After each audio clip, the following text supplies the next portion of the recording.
Okay, so I've been playing a lot of Testament. So now we're gonna switch it up. I'm gonna play some Heroes of Terrinoth. It's my first time playing, so I read the manual. But I'm sure that we're gonna refer to it very often because I'm not familiar yet with this game.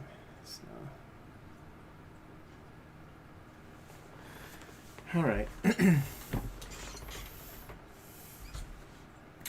So I'm playing with two heroes, and I picked Avric Albright, which is a healer, apparently some kind of paladin, and a scout, Tomble, Burrowell. I kind of just picked the heroes at random. Like the idea of having a healer that's a little bit more tanky. He looks like he's kind of tanky because he's wearing plate armor. Looks like a paladin. And then this scout actually looks kind of goofy. It's a goofy looking scout. So yeah, let's see how this is gonna go. Since we're only playing with two heroes, apparently they got an additional rule here to the game where during the hero phase each hero activates twice. Heroes must alternate activations with each other. What does that mean? Okay, so they're gonna activate twice. So they're gonna activate once and they're gonna activate again. So it's still gonna alternate, so they don't just activate immediately one after another, I guess. Okay. And before we start the game, there's actually some text here in the back, like a story for this quest. And the quest that we're going to be working on is the Goblin problem. Apparently this is the easiest. And then they have like about 8 quests in the game. The story so far. You've traveled a day from Gold Hall across the pastoral landscape of Alefeld, stopping at a quaint roadside inn only as the sun dipped low, enough that travel, even in this heartland of Terrinoth, became impractical, especially now with words of goblins in the area.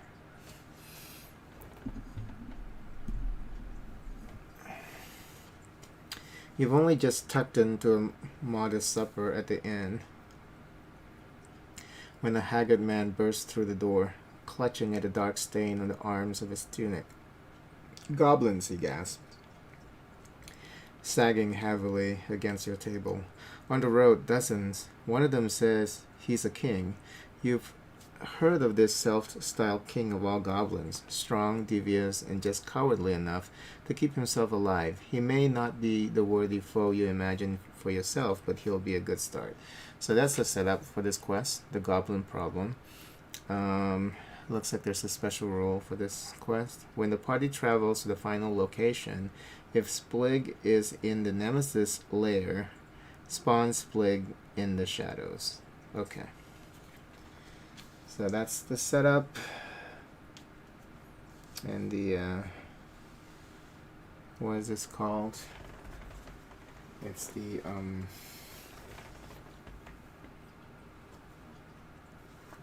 where's the... That's the peril phase. Okay.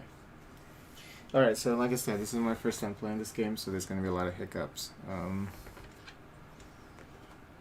Let's see. So I think you start by...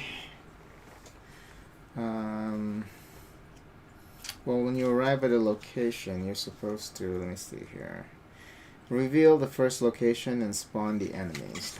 So, where's the location card? I think this is a location card, right? So the first location should be the roadside inn. Okay, and where would we put this? I'll just put it here, I guess. And the roadside inn will have one... Oh, what is that? What does that mean? Oh, 1 engage spawn and 3 shadow spawn. Flip the top card of the location deck. The location card has 2 spawn values in the lower left corner and determine how many enemies start in play. Playing with the party leader and proceeding clockwise, each hero draws the top card of the enemy deck and places it in front, face up in front of them until a number of enemies equal to the engaged spawn value are in front of the heroes. So there's only one. So and since Avric is the leader, so Avric gets to engage with a couple of Goblin archers. Looks like. Okay. Then the party leader draws a number of cards from the deck equal to the shadow spawn value and places them face down near the quest sheets. So these two are not revealed. Okay. I think this is how you do it. So.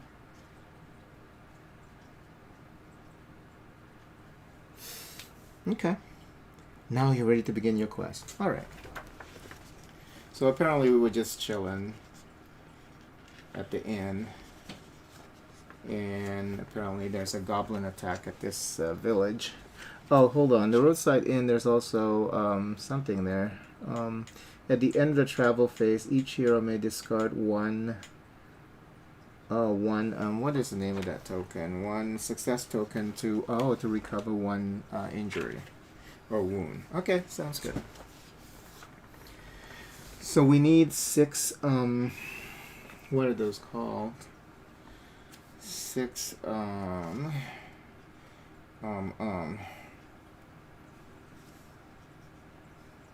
where is the traveling?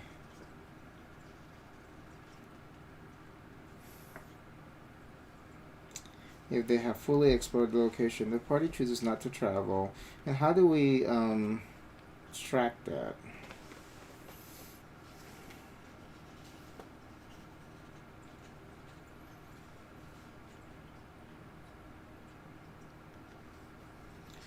Peril phase, explore.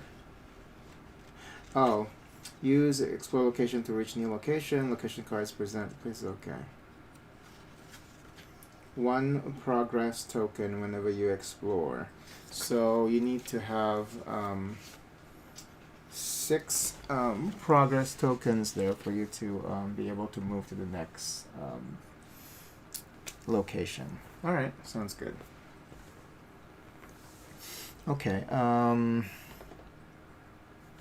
whoops. Yeah, I can't pretend that I know how to play this game. Let's see. Let's look back at the manual. And so we start with the hero phase. There's 4 phases in this game. You have hero, enemy, peril, and travel. So the hero phase, starting with the party leader and proceeding clockwise, each hero activates. When the hero activates, they choose one of their ready activation cards, exhausted, and resolve each effect on the card from top to bottom. The hero is currently activating is called the active hero. Okay. So the actions that we can take, we can either attack, explore, rest, or aid. The most important effect of an activation card is its action, which appears on one of the card's text effects and as an icon in the upper left corner of the card. Okay. When resolving an action, the hero performs the following steps. The hero rolls a number of white hero dice equal to the number of dice shown next to the action. So I guess we're going to try and defeat this the goblin archers. So we're going to use Clobber. And looks like you may become engaged with one enemy. Okay, so we can when we use Clobber, we can engage an enemy. So do we don't necessarily have to, so we can actually aggro one of these, but we don't want to. I don't see the benefit of that. Because when you attack, you have to choose first, right? Hero uses attack to defeat enemies before rolling the dice for an attack action. The hero chooses one enemy to engage. One enemy engage with them, so they have to be engaged.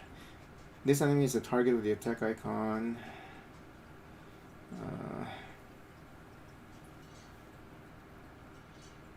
Some range attacks Any play, including those engaged with them, those engaged with other heroes, and those in the shadows. Okay, so only range can do that. So with attack, you can only attack enemy that's already engaged with you. Okay, this can get this is gonna be a little bit confusing here. Okay. So, you may become engaged with one enemy, but we're already engaged with that enemy. So, we use 2 dice, and every time you roll your dice, you also have to. At the same time, a hero rolls 1 black enemy die for each readied enemy engaged with them. So, that's 1. Okay, let's just roll the dice and see what happens. Okay, I'm not familiar with these, so looks like a shield. Looks like some shield and a star. What are these icons? Let me see. Okay, that means success. What is the shield? Do not have any inherent effect, but reduce the impact of enemy counterattacks. Okay, so we have 1.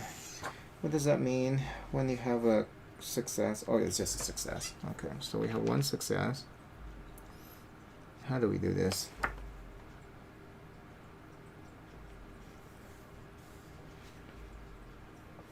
How do we keep track of this? So we have 1 success, 1 defense. So 2 defense actually, and 1 success. And then this means counterattack. So this enemy is going to counterattack. Let's see here what it says. Trigger enemy counterattacks. With each counterattack result, the active hero chooses 1 ready enemy engaged with them with which to counterattack. The active hero must choose the ready enemy with the highest attack value that has not already been chosen to counterattack.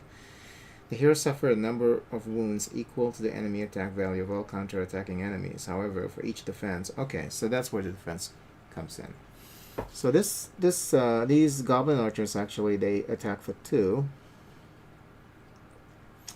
So oh, but look at this. For Avric Albright, his ability is when resolving your action, you may change 1 shield to 1 success. But we need the 2 shields though, because these guys actually attack for 2. So I don't want him to be to get injured. So I'm going to go ahead and keep the 2 shields here. And what is their counterattack? Oh, counterattack is just the value. Okay, so they're gonna attack him for 2, but you know he's able to nullify the attack. So how much damage do they get if it's a success? Successes have different effect for each action. Okay, so attack. So how many? What's the attack value? Oak Yew and Bone work well for channeling magic. Plus, it hurts when you hit someone with them. That's what you do when you clobber. Okay, but what's the attack value? That's what I'm trying to find out here. Is this 1 damage for 1 success? Is that how it works? 1 wound for each success. Okay. So 1 wound on the Goblin Archer. Okay. And he doesn't get any damage from his side. Okay, now it is. And remember, we get to activate twice because we're only playing with 2 players. I guess because the game will be difficult usually with just 2 players. And next time I play this, I'll probably play with 4 heroes. So since it's my first time, I just want to, keep it to a minimum. Apparently, they don't have like a true 1 hero mode. I'm sure that you can kind of maybe give them 3 activations. Maybe that would be too much. But for solo, they recommended having 2 heroes. So.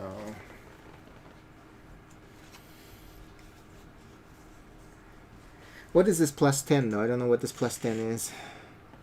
What does plus 10 mean? What is the plus 10? on the adjustment.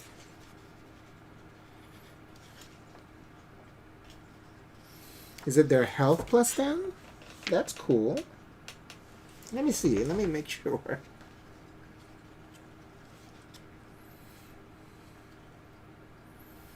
Hero count cards. I think it's somewhere in the back, right? Let me see.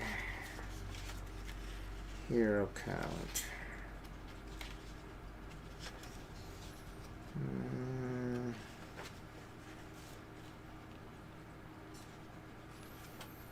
Cost, choices, abilities, quest sheets, engaging. I think it's before this one. Okay, when playing with fewer than 4 heroes, each hero has additional health, and some heroes may activate more than once during the hero phase. Okay, so that's actually his health is actually 23 and 21 for Tomble. Okay.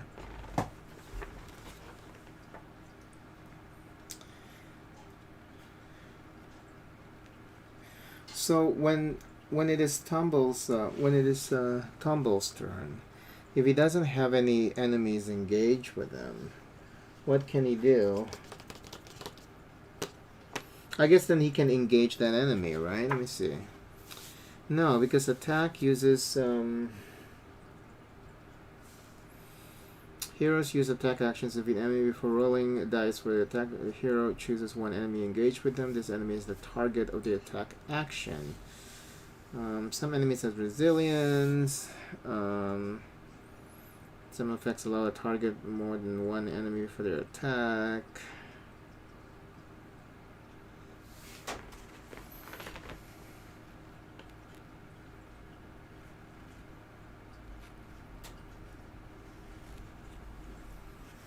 So he can't really attack the archers. He can't attack those guys hiding in the shadows. So what can he do? He can just do everything else. Explore. I guess he can explore. Let's see here. During your action after rolling dice, you may discard one success to ignore.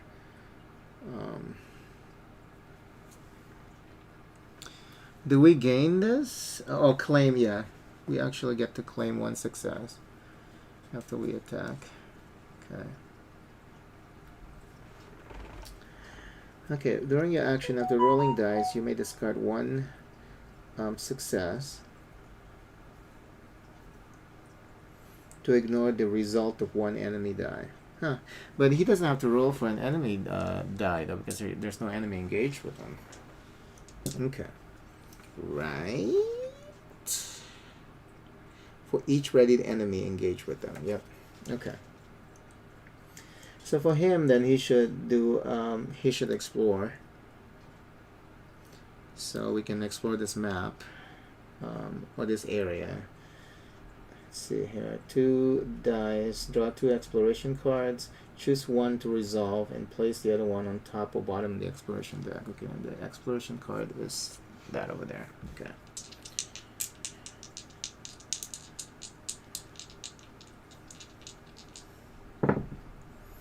Two success. So we have 2 here. What is this called for the explorer? Success.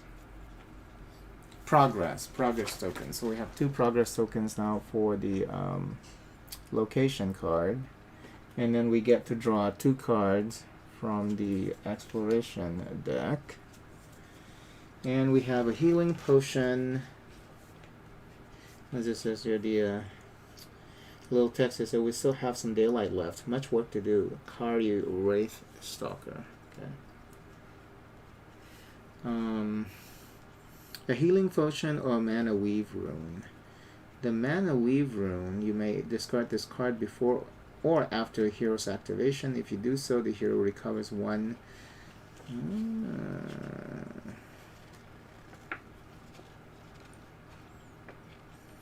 Recover 1 health and claim 1 success. token. For the healing potion, you may discard this card before or after hero's activation. If you do so, heroes recover 4.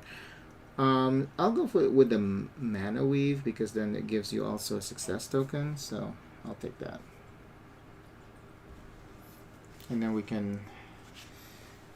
we'll put the healing potion back at the top because we might actually need that if we get damage a lot. Okay. What else do I need to resolve? Nothing. Okay, so these guys actually activate twice. So Albright is going to fight the Goblin Archer again. So that's 2 white dice and 1 black die. Oh, but now we have to decide what we want to do. But every action that we do here actually is going to...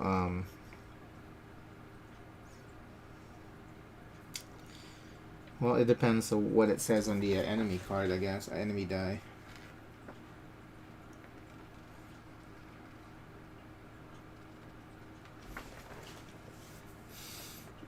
Okay. But what are we going to do? I mean, this is really early. I guess we can explore. I guess while we're fighting, we're also exploring. How does that work? Oh, you may exhaust... for rest, you may exhaust 1 minion engaged with you. When resolving this action, apply 1 shield to the result. If all of your other activation cards are exhausted, choose 1 other hero. That hero recovers 1. Ready all your activation cards. So we won't use that actually until we really need it. So I can either... okay, we're not going to be healing, so I guess we're gonna also forage while we're fighting with the Goblin Archers while they're shooting arrows at us. We're like rummaging the fucking the oh gosh, the image in my head. It's like he's running around. These guys are trying to shoot arrows at him, and he's checking the barrels, he's checking the boxes. So there got to be some stuff here that we can use. That's kind of funny to me. Okay. I mean, these guys don't get deactivated because or exhausted because they're counter-attacking, right? I don't think they mentioned anything about exhausting the enemies for doing this. Okay.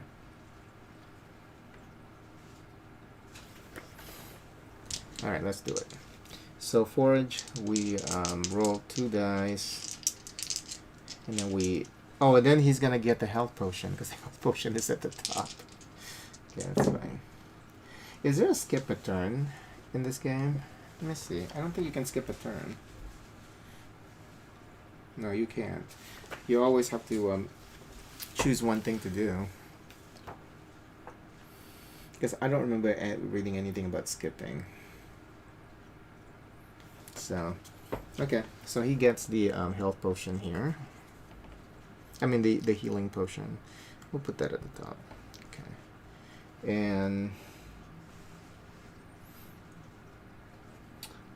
exploration wise, we get 2 success. So now it is 4.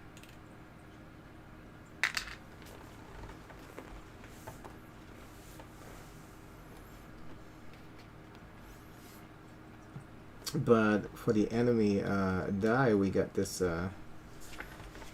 skull die. What does that mean? Oh, threat symbol.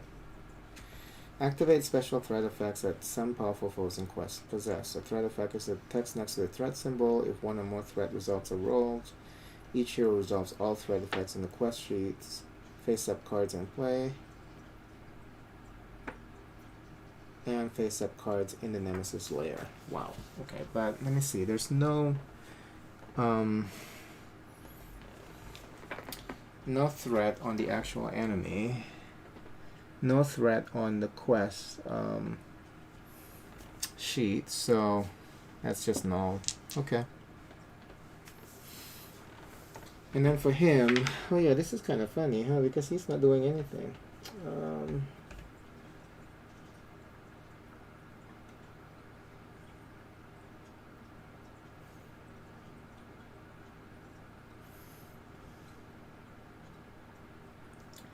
You may become engaged with one enemy. Is that, can I, what does that mean? You may become engaged with one enemy. Let's see how aggroing works. Engaging, okay. If an enemy becomes engaged with a hero, the enemy is placed in front of that hero. When the hero chooses an enemy to become engaged with, they may choose an enemy engaged with another hero or in the shadows. So we can actually aggro these to engage with us during the hero hero phase. Okay, because that's what it means apparently when it says cause an enemy to become engaged with a hero. So why is it saying under attack, heroes use attack actions to defeat enemies? Let me just read this closely. Before rolling dice for an attack action, the hero chooses one enemy engage with them. This enemy is a target of the attack. Chooses one enemy engage with them. That's the part that was confusing to me, because they didn't say the hero chooses one enemy to engage with them. Instead it says one enemy engage with them. So it's saying that the enemies are already engaged for you to engage the attack. But they are already engaged. See, I mean, that's the part that's a little confusing. I think that's probably just they forgot to put chooses one enemy to engage with them, probably. Okay, let's just read through this. This enemy is a target of the attack action. After rolling dice, the target suffers one wound for each success. Wounds are explained later. Some enemies have resilience, yada yada. When an enemy suffers wound from an attack, that enemy reduces the number of wounds suffered by its resilience. Some effects allow a hero or target more than one enemy. Okay. When resolving an attack against multiple targets after rolling dice, the hero divides the successes. Fine. Range attacks. Range attacks are a special kind of attack action. While resolving a range attack, the hero can choose any enemy in play as target of the attack, including those engaged with them. So, see, that's why it's confusing. Why would it say then you may become engaged with one enemy? Maybe because for these guys they're considered range attacks? But he's not like a range hero. Even if he's using like oak and bone to throw at the enemies. I mean, this part is confusing, and I don't think active hero difficulty rating. It's not addressed. I guess this is like an old Fantasy Flight game. Well, it's just a couple of years ago.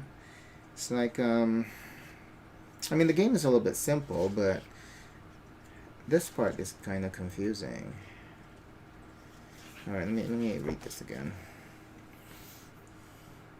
Many game effects will cause an enemy to become engaged with a hero. See? When a hero becomes engaged with them, they may choose an enemy engage. When a hero chooses an enemy to become engaged with them, I think it's probably like class specific. So the way that we can confirm this is I need to look at the cards for the other heroes. Maybe for these guys they can actually do that because they're both kind of range. So let's check that out.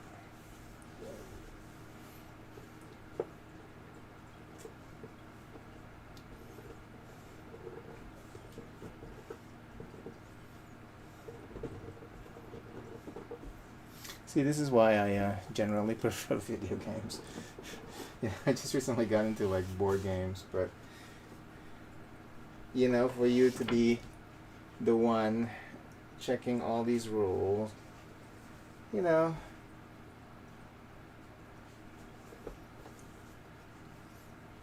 it takes a lot. Especially when it's a little confusing, you know. But should be able to clarify this pretty soon. Let me just check out the abilities of the other heroes and see if some of them do not have that text. If every single one of their attack cards have that text, then we're going to have a problem. Okay.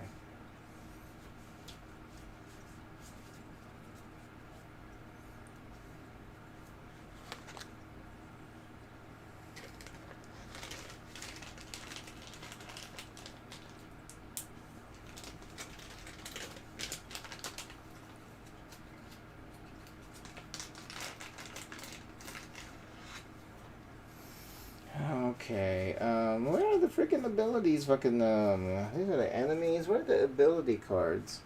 Oh, they're no, they're not the smaller cards. Okay. So it should be in the other pile, and I just missed it? Let's see.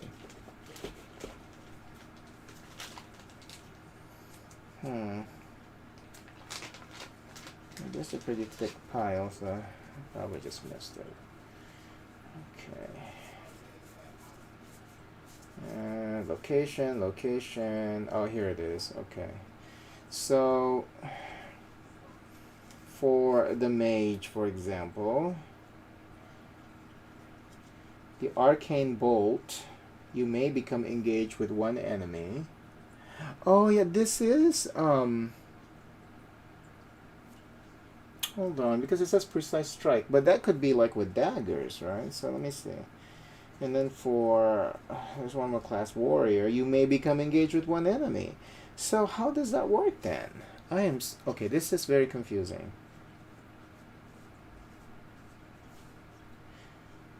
So, they don't even specify if like an attack is range or not. Let me see. Did they ever? Oh, it says range attack. You may exhaust another activation card to target one additional enemy. But that becomes something else. Let me see another range attack. Before resolving, you may exhaust another activation card to apply +2 success. Lightning rune. You may become engaged with one enemy.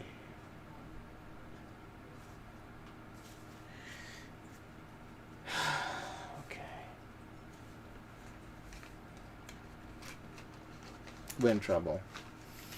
Because all of them has that you may become engaged with one enemy text. So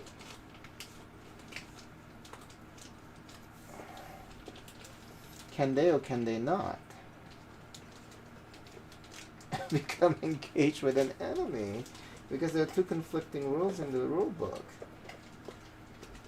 Okay.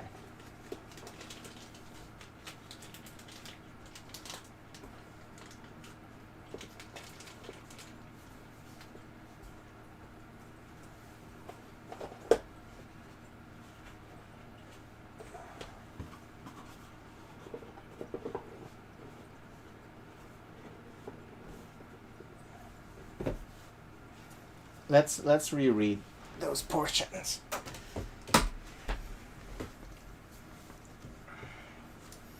There's got to be something that I'm missing. You know what I'm saying?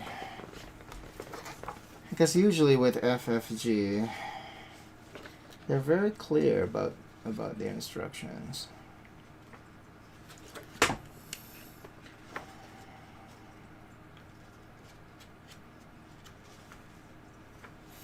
Okay, so I'm going to read the part about attack.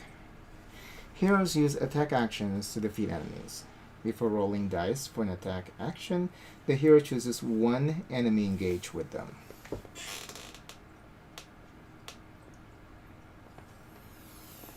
Okay. The enemy is the target of the attack action. After rolling dice, the target suffers one wound for each success. Wounds I explain later. Some enemies have resilience. When an enemy suffers wound, the enemy reduces the number of wounds to suffer with its resilience. Some effects allow a hero to target more than one enemy for their attack. When resolving an attack against multiple targets, after rolling dice, the hero divides successes among the targets. Everything's clear there. Range attacks. Range attacks are a special kind of attack action. While resolving a range attack, the hero can choose any enemy in play as the target of the attack, including those engaged with them, those engaged with other heroes, and those in the shadows. When a face-down enemy would suffer wounds, it's flipped face up, then it suffers the wounds normally. Okay. Now, we're going to check the part that says engaging. Many game effects will cause a hero to become engaged. An enemy become engaged with the hero. When an enemy becomes engaged with a hero, the enemy is placed in front of the hero. Makes sense. When a hero chooses an enemy to become engaged with them,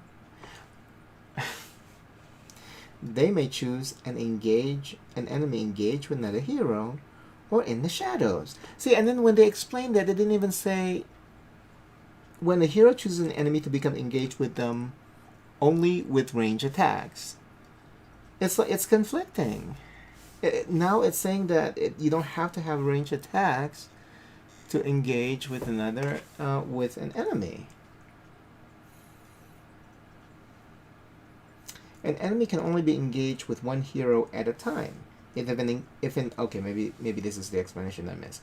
If an enemy engaged with a hero become engaged with another hero, it is no longer engaged with the first hero. So that's just saying you aggroing the enemy away from the other hero.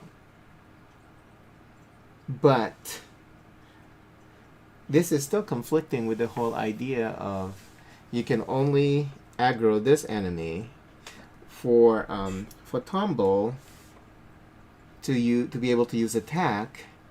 He can only attack. I mean, based on the first explanation, he can only attack an enemy that's already engaged with him. So the enemy has to be like here, right in front of him.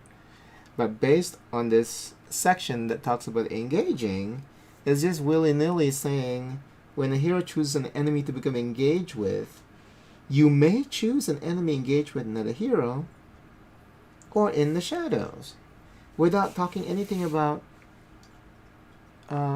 it being a range attack. And then the hero cannot be engaged with more than 3 enemies at the same time. If the hero engaged with 3 enemies and in effect cause a hero become engaged with a 4th enemy, the hero suffers a wound equal to the enemy's attack value, and the enemy is placed face up in the shadows. So then what do I do? What do I do in this situation? I want to say that unless it says range, I'm just going to follow the first instruction because it's specific. Maybe there's just, they forgot once they got here. Okay, there's an example here. Becoming engaged. Kari Wraithstalker's Piercing Strike activation allows her to become engaged with one enemy. She chooses Bandit engaged with the Elbow Monk. Okay, so what I'm going to do is I'm going to look for that card, Piercing Strike. Maybe the part about the range attack is wrong. Maybe they changed their mind about the game design later on and then they forgot to remove that. You know, because it doesn't make sense that you have that text, you may become engaged with one enemy, but you can't. You have to use that only to enemies that are already engaged with you. I mean, that doesn't make sense now, does it? Oh, is there maybe an updated manual for this? I guess I can always look online also. Because with like Marvel Champions, they actually posted like an updated version of the manual, so maybe I should do that. Well, let me just look for this Piercing Strike attack.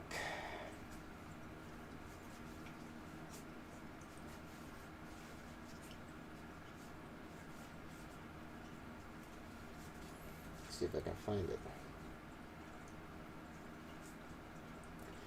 Okay, repel, study the runes, runic mending, lightning rune, rune of confusion, rune of shielding, quaking words, earth and anguish, terror call, ley lines, protect, cleave, advance, regroup, hold them off,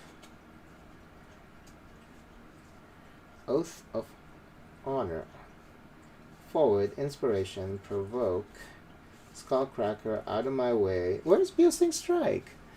Oh, it must be a passive of hers. Let me see. What's the name? Cynadel? No, it's the fancy smancy elf. Kari.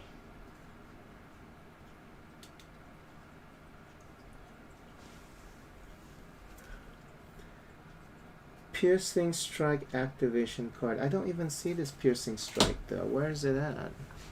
Oh god.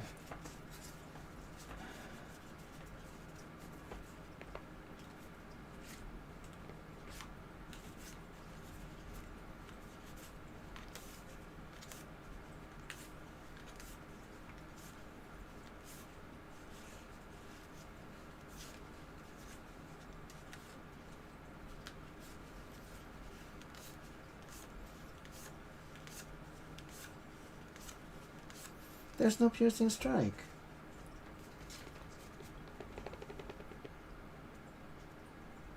There's the precise strike here. And she's a scout. So they must be talking about precise strike, not piercing strike. Okay. Because she's a scout. Oh, this is bad. Okay.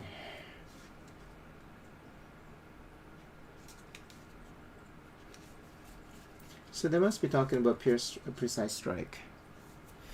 Okay, I'm gonna go through this again. Mage basic, Mage Remaster, Mage Geomancer, Warrior basic, Warrior Knight, Warrior Berserker. Oh, it must be in there. The upgraded cards. Okay, let's see. For the rogue. Okay.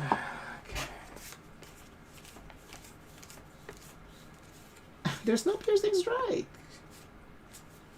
Oh my god. And these are all of the rogue cards. There's no piercing strike. They must be talking about precise strike then. See, it doesn't make any fucking sense.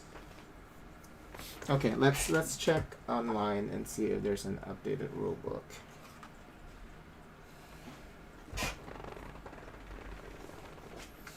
I just wish they would show the picture of that piercing strike card, because there's no such thing. Each class has like 4 times 12 cards. The basic and then the upgraded split into 2 paths with 2 specializations, and I don't see piercing strike. And she's a scout, so it has to be pure strike. But let's see. Let me just go to the website.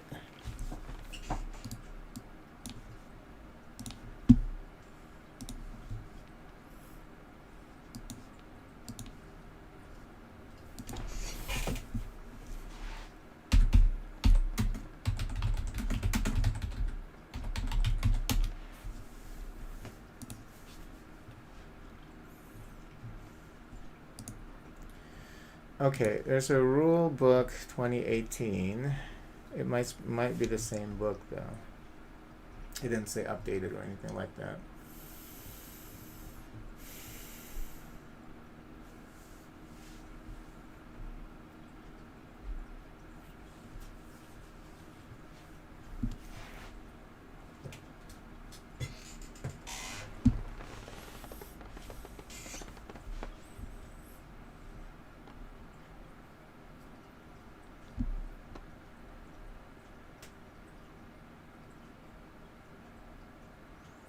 Maybe when they're talking about, the only other thing I can think of is maybe when they're talking about range attack, is they don't have to be engaged with you.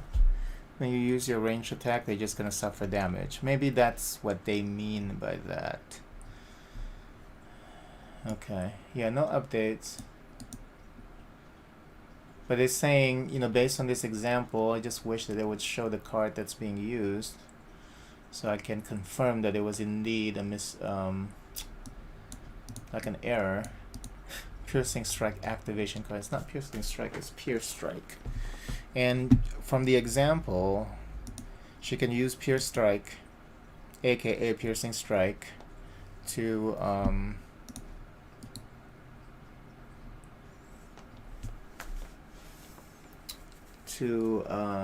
what you call that, to a engage with the enemy. Okay. So I'm gonna go ahead and just do that. So I think maybe with the range attack, they didn't mean as in like that's the only way you can engage an enemy. I think they were talking about just damage. It's just a very confusing with the way that they explain it, you know. But I think that's probably what they meant by that, because it's conflicting.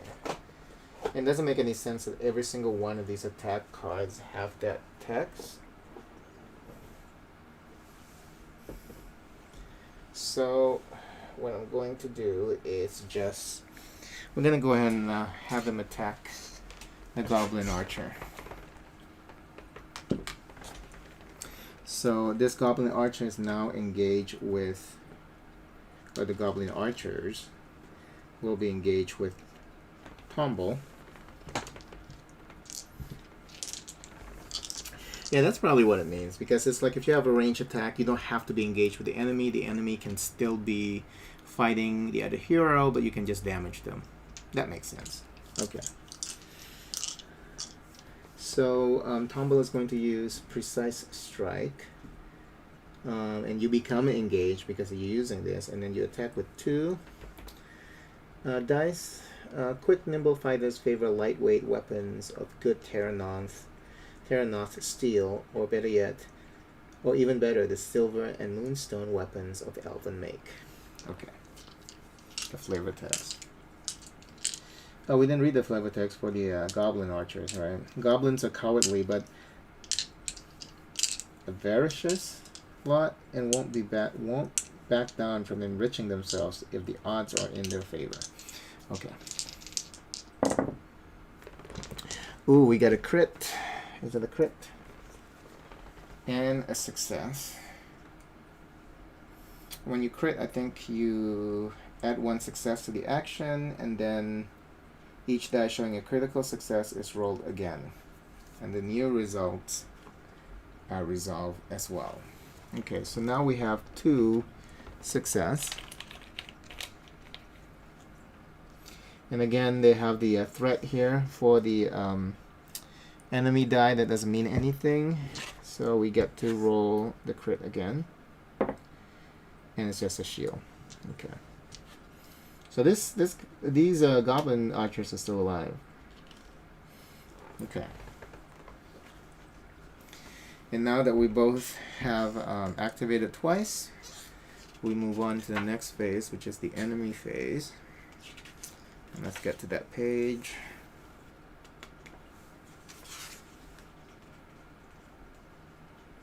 During the enemy phase, each readied enemy activates. When an enemy activates, hold on.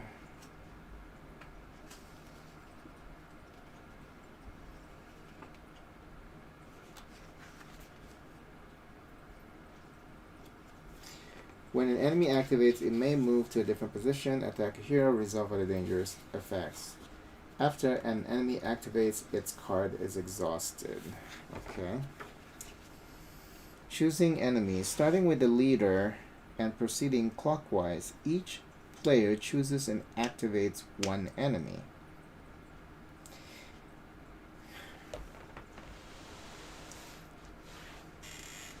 Players continue taking turns activating enemies 1 at a time until all enemy cards are exhausted. While a hero is resolving an enemy activation, they are the active hero. When choosing an enemy to activate, the hero must choose an enemy that is engaged with them, if possible. If there are none, or if all of them are already exhausted, the hero chooses the enemy in the shadows, face up or face down instead. If the chosen enemy is face down, it is flipped face up and then activated. Heroes cannot activate enemies engaged with another hero if there are no ready enemies engaged with a hero or in the shadows. That hero does not activate an enemy. And this is the part that I'm a little bit confused about when it comes to the activation. It says, starting with the party leader and proceeding clockwise, each player chooses and activates 1 enemy. And then players continue taking turns activating enemies at 1 at a time until all enemy cards are exhausted. So I think they're trying to say you just pick 1 at a time, but then you have to exhaust all of them. That's the only thing I can think of.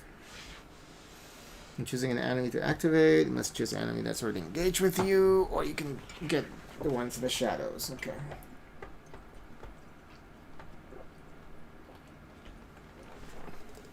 I mean, it makes sense. I mean, those enemies are not just going to hide there and not do anything ever.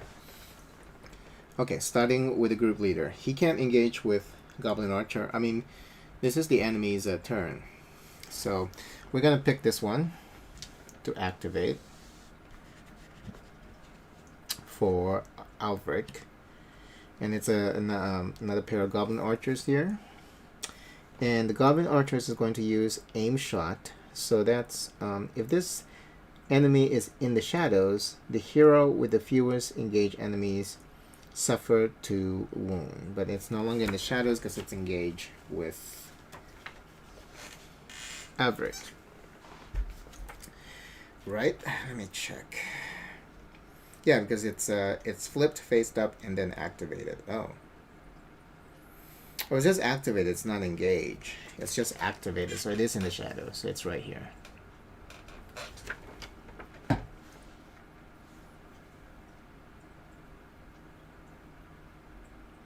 We're choosing to activate the enemy. We're not choosing it to be engaged with us. Okay.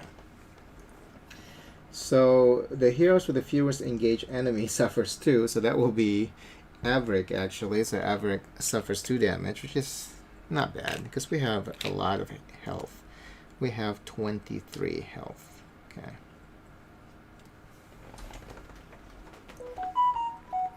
Okay, and then Tomble is going to select Goblin Archer to, and then of course it's exhausted.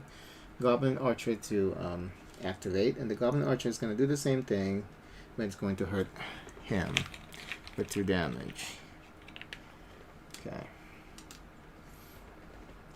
And the Goblin Archer is now also exhausted. And then he will activate the next card here in the shadows. And that's more Goblin Archers. Oh, this is the Goblin Master over here. I see. That's why it has a lot of health. Okay. And since it's in the shadows, heroes with the fewest engaged enemies, and that'll be him. So he gets damage for another 2. So he's at 4. I don't know why I picked one up from over there. Okay, 4 damage. Okay, so that's all done.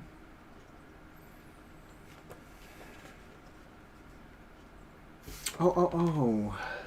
To activate, actually, okay, I'm doing this wrong. So let's just go back. Go all the way back. Because there's more than just that attack. So we'll go back to his turn when he activates this enemy. So the enemy is going to attack with aim shot for 2. That's still the same. We're just going to do it step by step. And then it's going to retreat. What does that mean, retreat?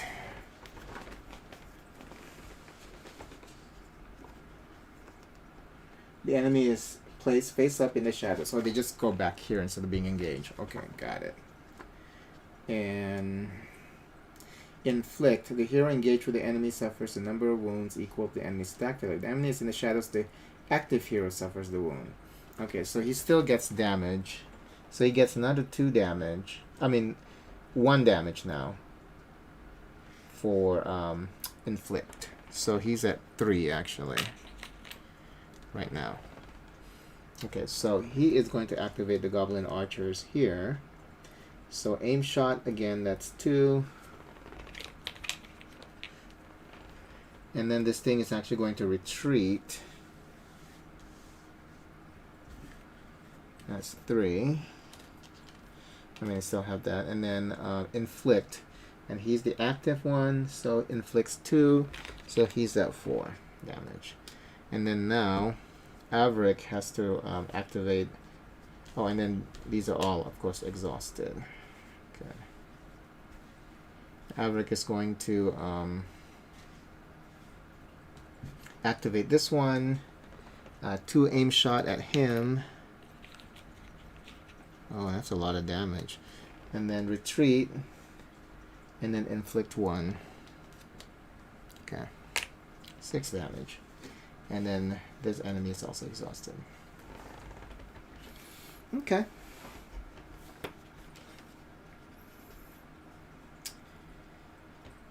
At the end of the enemy phase, after all enemies are exhausted either by activating or they being exhausted early in the round, the party readies all enemies in play and proceed to the peril phase. Okay.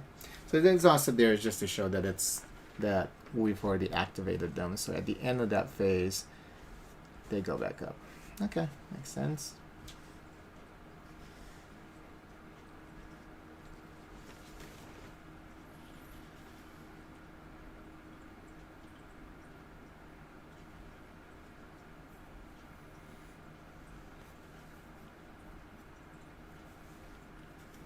Okay, so now it's the peril phase. During the peril phase, the party increases peril by moving the peril token one space to the right on the quest sheet's peril track. Okay. It looks like a round icon with no color, and I guess it doesn't do anything. There's no effect. After moving the peril token to a new space, the party resolves any peril effects that match the color of the space. If the peril token moves to a gray space, no peril effect is resolved that phase. If the peril token is on the right, final rightmost space of the track, each time peril would increase, it remains in the same final space, and the corresponding peril effect is resolved as the token has just moved to that space. The party leader is active here or during the peril phase. Okay. Alright, cool. And then the fourth phase is the travel phase, where you can actually choose to travel if you have enough exploration points, and I don't. So I cannot travel and leave these motherfuckers behind. I think if you travel, you leave the enemies behind. Let's see here. When the party travels, they resolve the following in order. The party leader discards an active location and any progression on it, as well as all enemies in the shadows, except those with the nemesis trait. Okay, so if they're not engaged with anybody, then we can just leave them. So the ones that engage is just going to follow us. Party leader may pass the party token to a different hero. Party leader draws a new location card from the location deck, places it face up in the party area, and spawns enemy base on. Okay. So, let me just check on this real quick. If they have fully explored the location. Okay, I just want to confirm that. Alright, I'm gonna go pee real quick. I'll be right back.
Alrighty.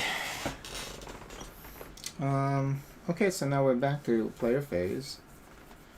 And the leader goes first, so that is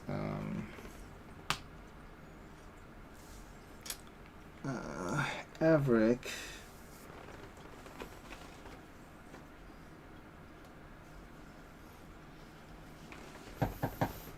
Just check something here. What happens if all of your cards are it can never happen though for all your cards to be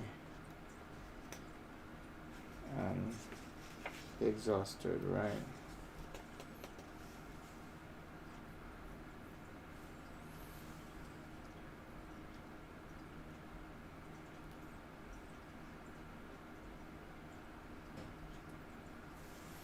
Game step or card ability? What's the game step that will allow you to ready up your ability cards?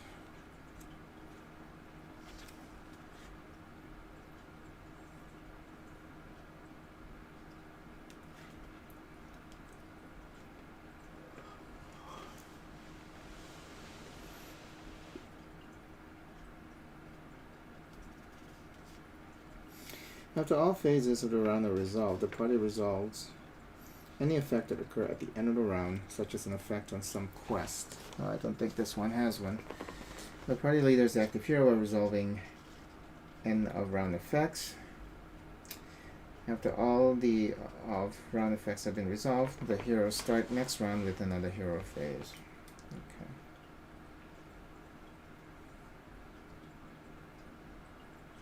Only when traveling you can pass the party leader token. And the strange thing here is when you travel, your cards are not reactivated. That's what I'm trying to clarify here.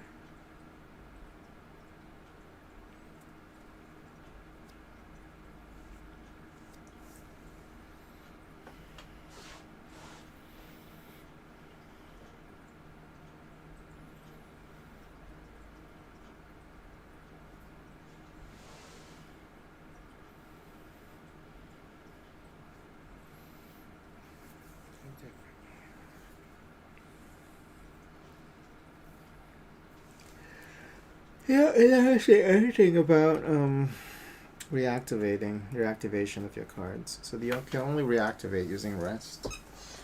And apparently the enemies can't take that away from you. Okay. So what happens at the start of the enemy the action phase?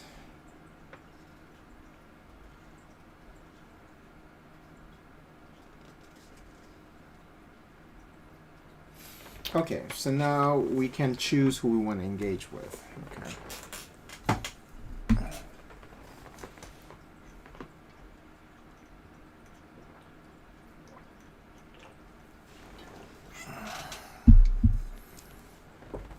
So, well, only if we can. We don't have attack right now, so So maybe I should use field medicine. Okay, let's see. Only engage or activated enemies. Let's say engage. Okay. Target hero may ready one activation card. Oh, okay, so we're gonna ready up the Clobber activation card.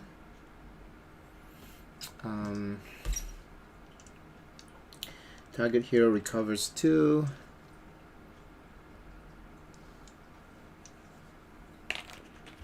And we also roll 2 dice. 1 crit, 1 success. 2 successes. So that's 2 heals, right? Oh, it's just a success of the action. How does that work? Let me see for aid.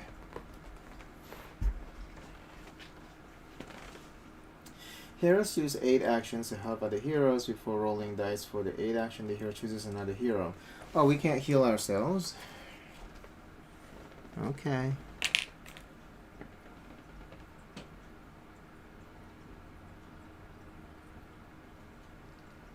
And the target hero may ready the... Oh, well, we should be able to heal ourselves, right?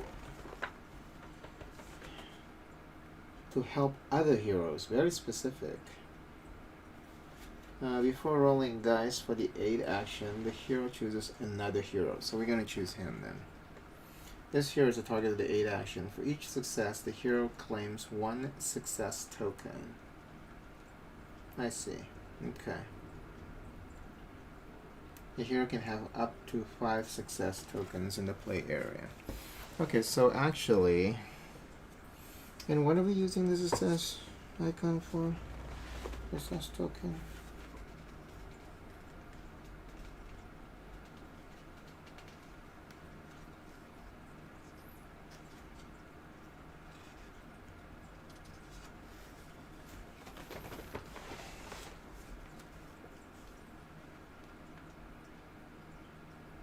For each token spent, they add 1 success to the result of the action. Okay.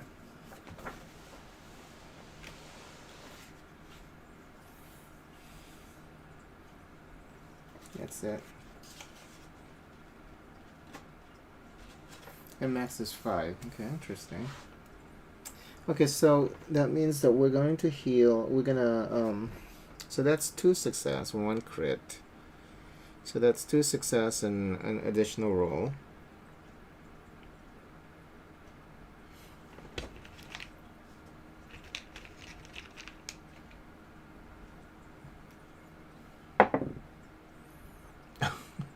So we got 5 success? Wow. Okay, I'll take it.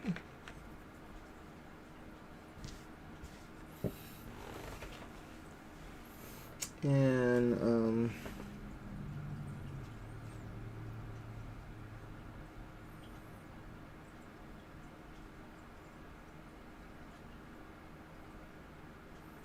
the hero recovers 2. Oh, certainly went that one. So we need 2 damage on him. Okay. In perilous circumstances, a skilled healer can mend the difference between victory and defeat, and Clobber is still down, so we're probably just gonna jerk each other off here, and then he's going to activate his and whatever. So Albright is going to activate Precise Strike for recover Precise Strike for Tomble, and Tomble is going to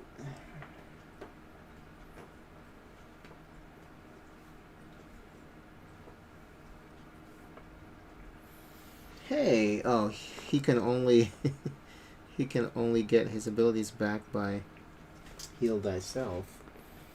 Interesting. Okay. So he's going to use aid. Target. Oh no, draw. This is for the other hero also. Okay, so draw attention. We're going to give him back his Clobber. And I'm gonna roll dice. 3 successes.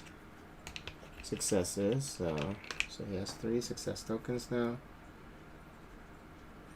And then claim 1 success token. It's a freebie. Okay.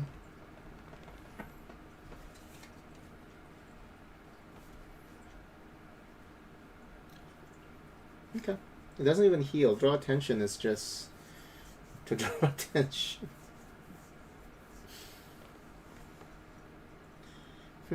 Okay. And now it's back to Albright, because we get to activate twice. Now we're going to use Clobber. And I'm going to add... No, I don't even need... I mean, the success tokens here, you don't even really need it. Well, maybe you do, because you want to make sure that they're dead, right? So let's take care of... we're going to aggro the Goblin Master archers here. And I just need 1. But we'll just make sure that he's going to die. So I'm going to use the 1 success token there, in case I don't roll a success. But I actually rolled 2 successes. That's 2 damage, 1 shield. They don't have that effect, the threat. So he's dead.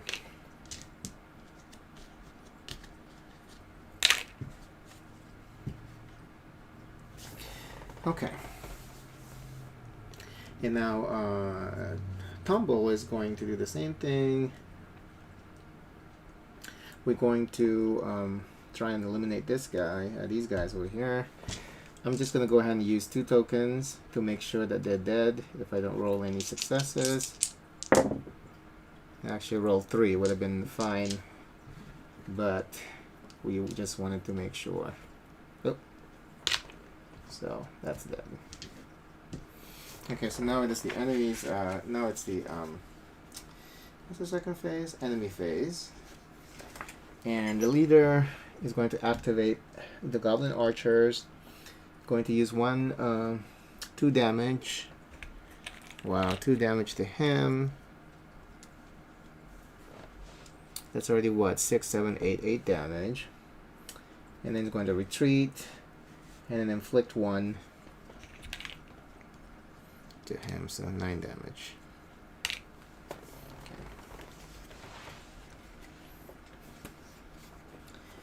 And after that, it is the peril with the green space. So it says, in a show of coordination, perhaps more dumb luck than tactical planning, the goblins encircle you to foul your pursuit. For each goblin in play, the party leader chooses one hero to suffer 1 damage. Each hero upgrades an activation card. Nice. Okay. So, since he has more health, I'll let him take the damage. So that's 3 damage now on him. And now how does that work when we upgrade an activation card? If the activation card is currently exhausted, what happens? So let's see.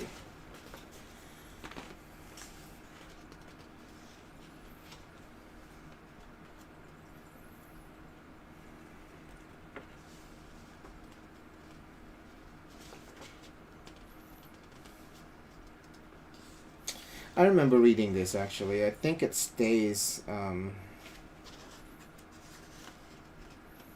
exhausted.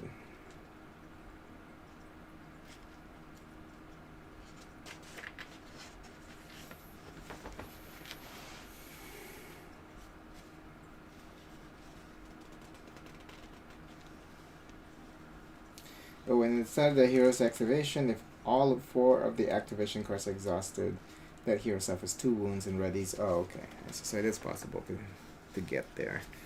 Alright, let me see. Let me just find the part about the upgrade.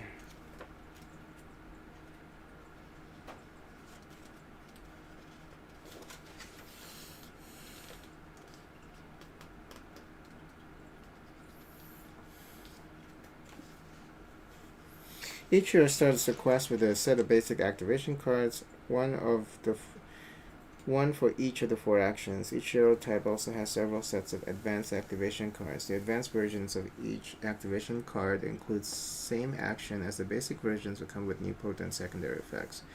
Each activation card belongs to a particular class, like Thief or Knight. The class represents a unique specialty the hero has developed over the course of their adventures, and each class has different strengths and weaknesses.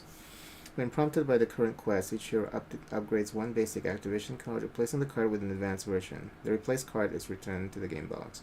If a hero does not yet have any advanced activation cards, they may choose one from any class belonging to their hero type. If the hero has 1 or more advanced activation cards, they must choose advanced activation card from the same class. Advanced activation cards enter play in the same state as the card they're playing, ready or exhausted. Okay.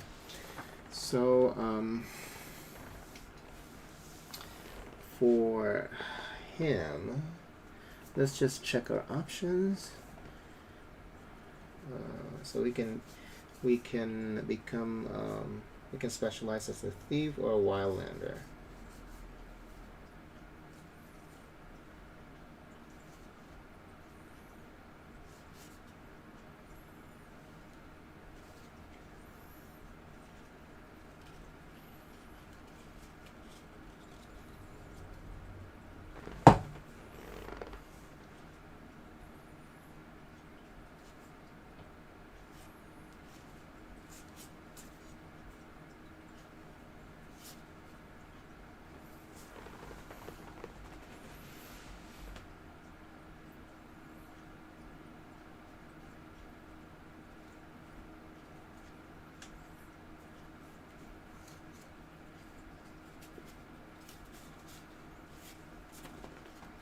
So maybe I want to go.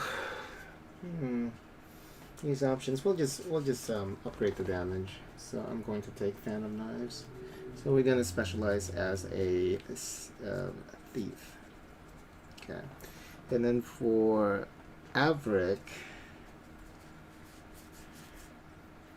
I think we're gonna go Disciple.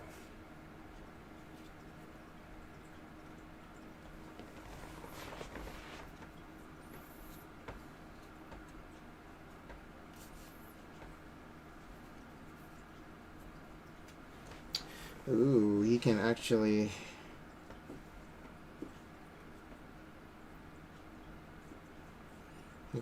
heal using success tokens. So I'm gonna take Blessed Strike there for him. Okay.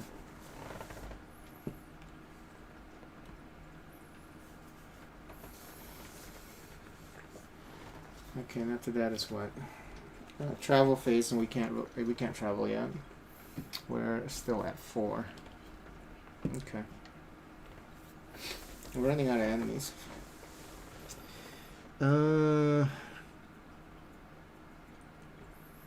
Okay, so now it's back to the hero phase. I'm going to use this healing potion for 4. Okay. It's 9 to 4 is 5. Okay. So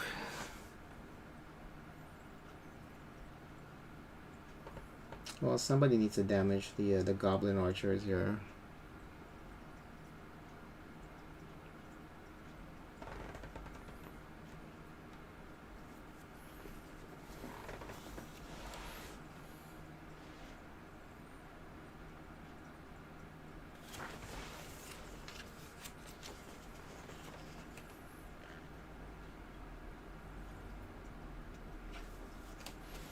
Okay. So,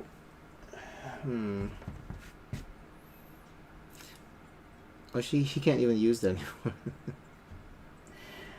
Oh God. Yeah, we can't do much. At least, okay, you know what? So I'm going to just go ahead and forge for this round, for this activation. So that's what, 2 dice and 2 success. So now we have 6. So we can leave this map now. Okay, and we can even leave that guy behind because he's not. But we're gonna get rid of him. Okay, and then now for Tomble, there's only one thing that he can do. So he's going to go ahead and rest. Ooh, we still have to make sure that we get a success. So I'm just going to use 1 just to make sure.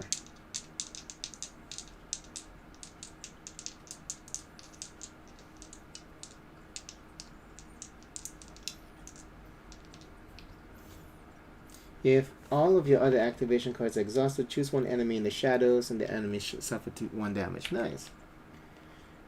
Okay. So you still need to get a success, right? So if you don't get a success, what happens? Oh, and then it gets deactivated and nothing else reactivate.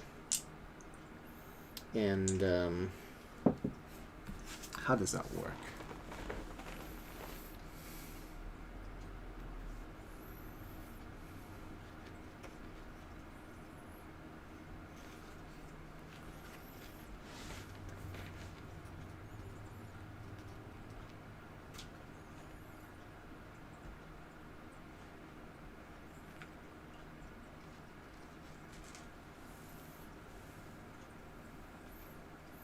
Oh, everything still works out, except that just wound recovery is with the dice. Okay. So I don't. Yeah, I'll keep the success tokens. But it looks like I also get a shield. But I don't have any enemies engaged with me right now, so it's fine. So 1 success, so that's healing for 1 damage. And we already did that, and ready all of your activation cards. So including that one, I guess, because it says all. Okay.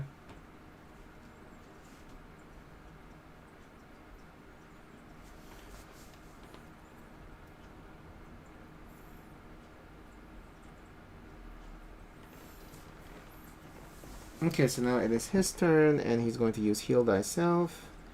Exhaust 1 minion engaged, and there's no minions engaged. Rest. Same as Caution. So 3 damage. He gets to get rid of a heal for 3 damage. If all of your activation cards are exhausted, choose 1 hero. That hero recovers 1. Oh. So I'm just going to go ahead and heal myself. Okay. Yeah. Ready all activation codes. Okay.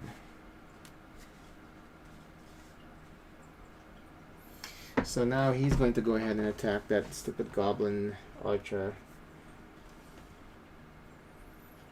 So that actually engages the Goblin Archer. And, ooh, we use 3 dice for this. And you may target up to 2 enemies. Wow. I've got a knife for everyone, even if I don't yet know which is which. Factories. Do I want to make sure? I want to make sure.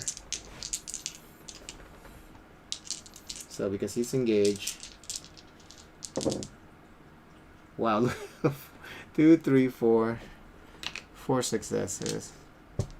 And 1 counterattack, but... Oh, that's still being resolved because the enemy is not going to be dead until the end of the round. That's right. So the counterattack, we don't have any shield, is that damage, right? So 1. So he gets damage for 1. Okay. And...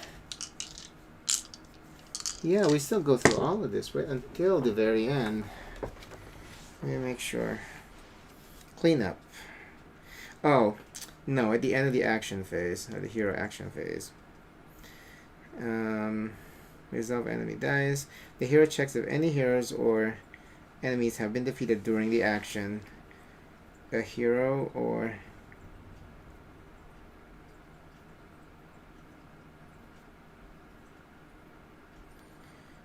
so it's after the resolve enemy dies, counterattacks. Have been defeated during the action. The hero enemy is defeated and when it has women. Okay, the consequences of being defeated are explained later. Okay, so yeah. At the end of the hero phase. Is that the end of the hero phase or is it the end of the enemy phase? Let me see. End of the hero phase. Okay, so he is done for. Cool.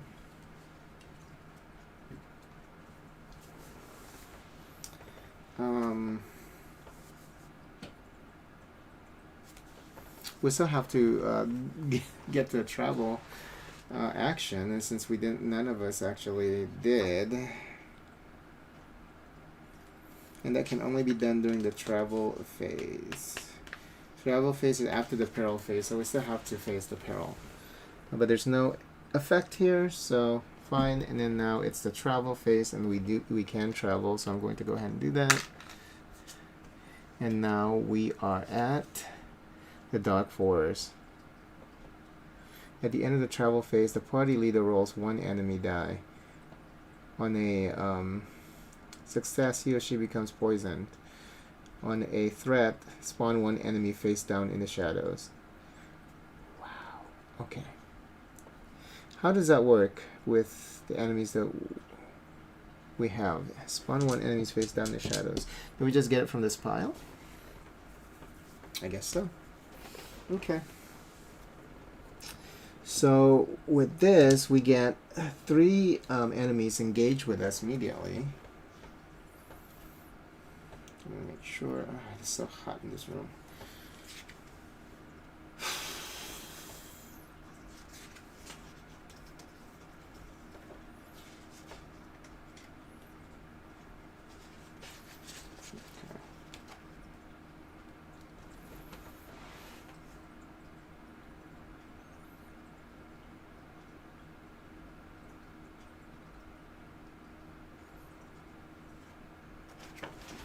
Okay, so it says 3 engage enemies, so it's going to be 1. Ooh, Goblin Witcher. 2. And 3. Interesting, so he's fighting the minions and the rogue is fighting the master. Okay. Cool, I think I'm going to stop here because I think I've been streaming this for a while. Yeah, because I'm learning, the pace is very slow. So I've been doing this for an hour and a half. Okay. So yeah, this is a good point to stop. So next time when we get back to this game, It's going to be the hero phase. Easy enough to remember. Okay, till next time.